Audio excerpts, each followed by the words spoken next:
দ্বিতীয় বিশ্বযুদ্ধের পর যে আন্তর্জাতিক শৃঙ্খলার উপর ভিত্তি করে বিশ্ব গত ৮০ বছর ধরে চলছে তা আজ ভেঙে পড়ে অবস্থা। মার্কিন যুক্তরাষ্ট্রের একক আধিপত্যে এখন বিশ্ব রাজনীতিতে দেখা দিচ্ছে পেশি শক্তির লড়াই। এই সংঘাতে কানাডা বা ইউরোপের মতো দেশগুলো যারা মূলত নিয়মনীতির উপর ভর করে বিশ্ব মঞ্চে নিজেদের অবস্থান ধরে রেখেছিল, তারা এখন চরম অনিশ্চয়তায়।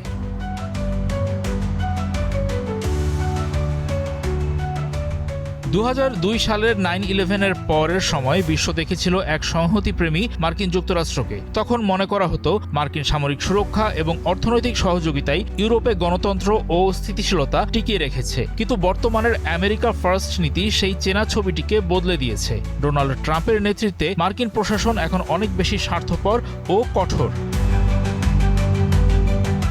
দাভোস সম্মেলনে ডেনমার্কের কাছ থেকে গ্রিনল্যান্ড কেনার ইচ্ছা প্রকাশ কিংবা ন্যাটো মিত্রদের অবজ্ঞা করার মতো ঘটনাগুলো বিশ্ব রাজনীতিতে নতুন করে উত্তেজনা ছড়িয়েছে। ব্রিটিশ প্রধানমন্ত্রী কিয়ার স্টারমারের মতো নেতারাও যুক্তরাষ্ট্রের এমন আচরণকে অপমানজনক বলে আখ্যা দিয়েছেন।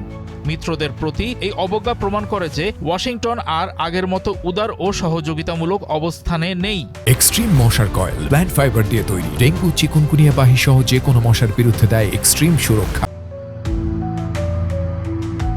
কানাডার প্রধানমন্ত্রী মার্ক কার্নি দাভোসে বর্তমান পরিস্থিতিকে কেবল একটি সাধারণ পরিবর্তন নয়, বরং বৈশ্বিক ব্যবস্থার এক বড় ধরনের বিচ্ছেদ হিসেবে বর্ণনা করেছেন। তিনি মনে করেন শক্তিশালী দেশগুলো এখন আন্তর্জাতিক আইন লঙ্ঘন করে নিজেদের স্বার্থে বাণিজ্য শুল্ক বা সামরিক শক্তিকে ঢাল হিসেবে ব্যবহার করে।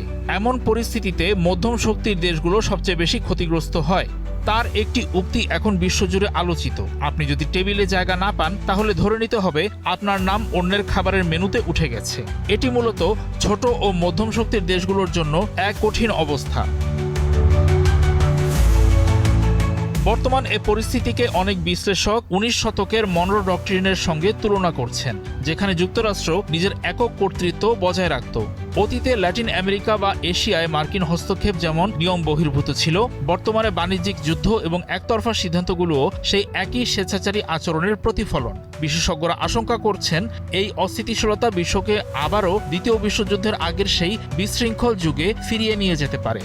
গণতন্ত্র বা আইনের শাসন কোনোটিই চিরস্থায়ী নয়, এগুলোর অস্তিত্ব রক্ষায় প্রয়োজন নিয়মিত যত্ন ও সংহতি।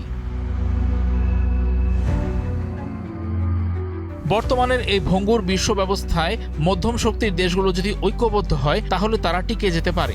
নিজেদের সার্বভৌমত্ব ও জাতীয় স্বার্থ রক্ষায় বড় শক্তির উপর অতি নির্ভরশীলতা কমিয়ে তারা নতুন কোনো শক্তিশালী জোট বা কৌশলগত অংশীদারিত্ব গড়ে তুলতে পারে।